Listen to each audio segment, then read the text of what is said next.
யாக்கோபு 5ஆம் அதிகாரத்திலே 16வது வசனம் வாசிங்க. நீங்கள் சொஸ்தமடையும் படிக்கு உங்கள் குற்றங்களை ஒருவருக்கொருவர் அறிக்கையிட்டு ஒருவருக்காக ஒருவர் ஜெபம் பண்ணுங்கள். நீதிமான் செய்யும் ஊக்கமான வேண்டுதல் மிகவும் பலனுள்ளதா இருக்கிறது. இங்க நம்ம பார்க்கிறோம், நீதிமான் செய்யும் ஊக்கமான வேண்டுதல் மிகவும் பலனுள்ளதாக இருக்கிறது. இங்கே பலனுள்ள பலன்ஸ்னா ஸ்ட்ரென்த்தனான ஒன்று, பலனான ஒன்று. அது என்னவென்று சொல்லி பார்க்கும்போது நீதிமான் செய்கிற ஊக்கமான வேண்டுதல் அவ்வளோ உறுதியாகவும் அவ்வளோ பலமாகவும் இருக்கிறதா.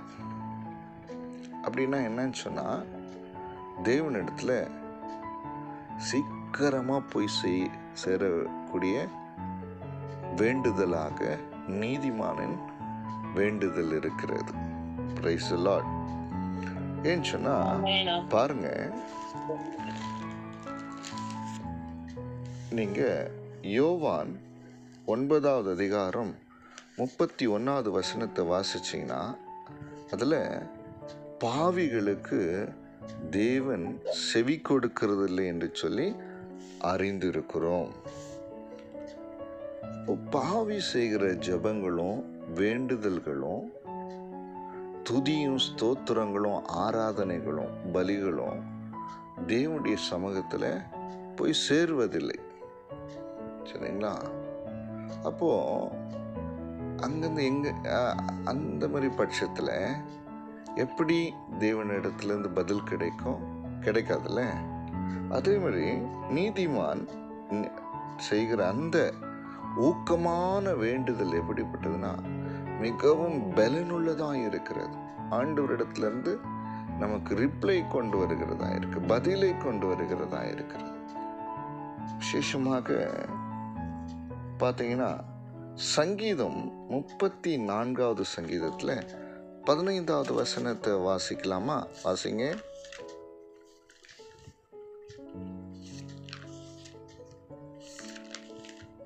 கர்த்தருடைய கண்கள் நீதிமான்கள் மேல் நோக்கமா இருக்கிறது, அவருடைய செவிகள் அவர்கள் கூப்பிடுதலுக்கு திறந்திருக்கிறது. பாருங்க, நம்ம பார்க்கிறோம்ல, கர்த்தருடைய கண்கள் யார் மேல நோக்கமா இருக்கிறது?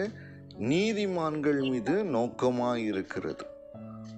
அவருடைய செவிகள், தேவனுடைய செவிகள் அவர்கள் கூப்பிடுதலுக்கு திறந்திருக்கிறது. என்ன மாதிரி சத்தியத்தை இங்க நம்ம பார்க்கிறோம் பாருங்க. எவ்வளோ சரியா ஆண்டவர் நமக்கு உணர்த்துகிறார், போதிக்கிறார். கர்த்தருடைய கண்கள் நீதிமான்கள் மேல் தான் நோக்கமா இருக்கும். அவருடைய செவிகள் நீதிமான்கள் செய்கிற ஜபத்திற்காக, கூப்பிடுதலுக்காக, பலிகளுக்காக, ஸ்தோத்திரங்களுக்காக, ஆராதனைகளுக்காக திறந்திருக்கிறது. இன்னொரு வசனத்தை கூட நம்ம வாசிக்கலாம். நீதிமொழிகள் 15வது அதிகாரம் 8வது வசனத்தை திருப்பிக் கொள்ளுங்க, வாசிங்க. துன்மார்க்கனுடைய பலி கர்த்தருக்கு அருவருப்பானது, செம்மையானவர்களின் ஜெபமோ அவருக்கு பிரியம். பாத்தீங்களா? துன்மார்க்கனுடைய பலி கர்த்தருக்கு அருவருப்பானது. இதுல நம்ம புரிஞ்சுக்கலாம், நம்ம யாருடைய ஜெபம் மிகுந்த பலனை கொடுக்கிறது, யாருடைய ஊக்கமான வேண்டுதல் மிகுந்த பலனை கொடுக்கிறது என்று சொல்லி பார்த்தா, யாருடைய ஜெபம்? சொல்லுங்க, நீதிமான்கள். ஆமா ஆமா. இன்னைக்கு எல்லாரும் ஜெபிக்கலாம், சரிங்களா? ஆனால் தேவனிடத்திலிருந்து பதிலையும் ஆசீர்வாதங்களையும், சரிங்களா, வல்லமைகளையும் மகிமையும் பெற்றுக் கொடுக்கிற பலனுள்ள ஜெபம் யாருடைய ஜெபம் என்று சொல்லி பார்த்தால், நீதிமான்கள் செய்கிற ஊக்கமான வேண்டுதல். இந்த உலகத்தில் ஒரு காலத்தில் எல்லாரும் பாவிகளாக தான் இருந்தோம். ஆனால் ஆண்டவராகி இயேசு கிறிஸ்துடைய இரத்தத்தினாலே நாம் நீதிமான்களாக்கப்படுகிறோமா? ரோமர் 5வது அதிகாரம் 9வது வசனத்தில் பார்க்கும் பொழுது, ஆண்டவராகிய இயேசு கிறிஸ்துவின் இரத்தத்தினாலே நாம் ஒவ்வொருவரும் என்ன பண்றோம்? நீதிமான்களாக்கப்பட்டிருக்கிறோம். அநீதி எல்லாவற்றையும் ஆண்டவராகிய இயேசு கிறிஸ்துவின் இரத்தம் நீக்கி சுத்திகரித்து நீதியை உண்டாக்குறதா. அந்த தகுதியை தேவனாகிய கர்த்தர் அவருடைய இரத்தத்தினாலே ஒவ்வொருவருக்கும் கொடுக்கிறார். ஆண்டவராகிய இயேசு கிறிஸ்து அவருடைய இரத்தத்தினாலே அந்த நீதியை, அந்த நீதிமான்கள் என்கிற அந்த அந்தஸ்தை, தகுதியை, சரிங்களா, ஒவ்வொருவருக்கும் கர்த்தர் கொடுக்கிறார். அந்த நீதியை காத்து கொண்டு நீதிக்குரிய கிரியைகளை செய்து வாழ்கிற ஒவ்வொருடைய ஜபத்தையும் தேவன் என்ன பண்றாரு? கேட்டு அதற்கு பதில் கொடுக்கிறவராக இருக்கிறார். அந்த நீதிமான்கள் செய்கிற ஊக்கமான வேண்டுதல் மிகவும் பலனுள்ளதாக இருக்கிறது. இன்னைக்கு உண்மையில் நம்முடைய ஜெபம் ஊக்கமான ஜெபமாக தேவனிடத்திலிருந்து நன்மைகளையும் கிருபைகளையும் வல்லமைகளையும் மகிமையும் கொண்டு வருகிறதா? அந்த அளவுக்கு நாம் நீதியை காத்து கொள்கிறோமா, நீதியாய் வாழ்கிறோமா அப்படின்னு சொல்லி நாம் உணர வேண்டியது ரொம்ப அவசியம். இன்னைக்கு எல்லாருமே ஜெபம் பண்ணலாம், எல்லாரும் ஜெபம் பண்ணுறோம். நம்ம ஜெபம் என்பது நம்முடைய உயிராக, மூச்சாக இருக்குது. எல்லாவற்றுக்காக நம்ம ஜெபிக்கிறோம். ஆனால் நம்முடைய ஜெபம் பலனுள்ள ஜெபமாக இருக்கிறதா அப்படின்னு சொல்லி நிச்சயமாக நம்ம என்ன பண்ணணும்? ஆராய்ந்து பார்க்க வேண்டும். யாருடைய ஜெபந்தான், யாருடைய ஊக்கமான ஜெபந்தான் மிகுந்த பலனுள்ளதாக இருக்கும்?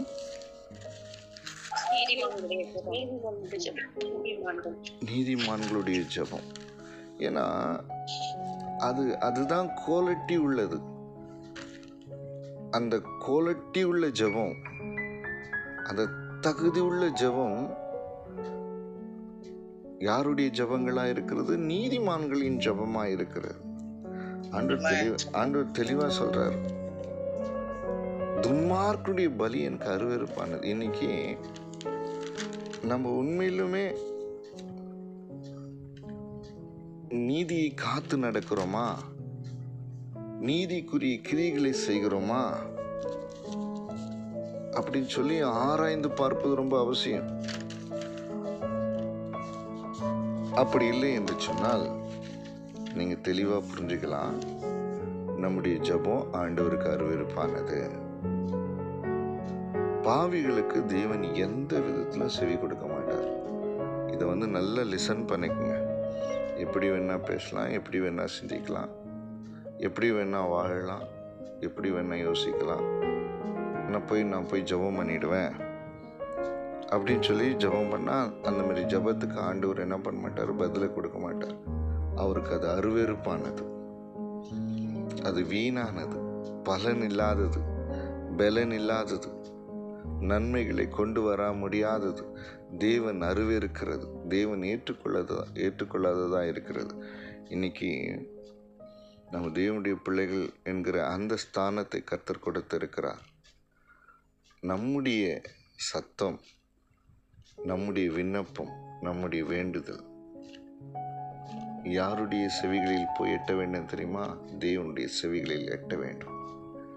கர்த்தருடைய செவிகள் திறந்திருக்குமா? எப்பவுமே திறந்திருக்குமா? ஹல்லேலூயா, ஆமென். நீதிமான்.